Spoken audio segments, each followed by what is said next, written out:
అసలు vitamin D deficiency ఉందని మీకు ఎలాగా తెలుస్తుంది అంటే, ఒకటి వాళ్ళకి జనరలైజ్డ్ మజిల్ ఫెటీగ్ ఉంటుందన్నమాట. ఇంకోటి వాళ్ళకి బోన్ పెయిన్స్ ఉంటాయి. తర్వాత మజిల్ క్రాంప్స్, తర్వాత మజిల్ వీక్‌నెస్ లాగా ఇట్లాంటివి అనిపిస్తా ఉంటాయి. అంటే మీకు సింపుల్‌గా అర్థం కావడానికి చెప్పడానికి కాళ్ళ పిక్కలు పట్టేయడము, ఇట్లా నడుములో లాగా అనిపియడము, తర్వాత పక్కటెముకలు పట్టేస్తున్నట్టు అనిపియడము, ఇలాంటివి మనం చూస్తూ ఉంటాం అన్నమాట. తర్వాత ఇక నెక్స్ట్ లక్షణాలకొచ్చేసరికి వాళ్ళకి కొన్నిసార్లు డిప్రెషన్ సింప్టమ్స్ గూడా రావచ్చు. వాళ్ళకి మూడ్ చేంజెస్ గూడా రావచ్చు. వాళ్ళకి బ్యాక్ పెయిన్ గూడా రావచ్చు. తర్వాత వాళ్ళకి మూడ్ స్వింగ్స్ గూడా రావచ్చు. తర్వాత వాళ్ళకి సరిగ్గా నిద్ర పట్టకపోవచ్చు.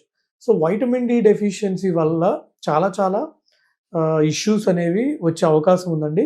అందుకనే మనం అడిక్వేట్‌గా వైటమిన్ డి మెయింటైన్ చేయడం చాలా చాలా ఇంపార్టెంట్. వాళ్ళకి ఈ ఇమ్యూనిటీ తక్కువైపోయి ఫ్రీక్వెంట్‌గా ఇన్ఫెక్షన్స్ రావడము, బోన్స్ బాగా సాఫ్ట్ అయిపోయి ఆస్టియోమలేషియా రావడము, ఇట్లాంటివి గూడా జరగొచ్చండి. సో, అందుకనే మనం అడిక్వేట్‌గా వైటమిన్ డి లెవెల్స్ మెయింటైన్ చేయడం చాలా చాలా ఇంపార్టెంట్. 25 వైటమిన్ డి అనేది more than 30 nanogram per ML గనక ఉంది అంటే అది నార్మల్ అనమాట. 10-20 ఉందంటే అది తక్కువ ఉన్నట్టు.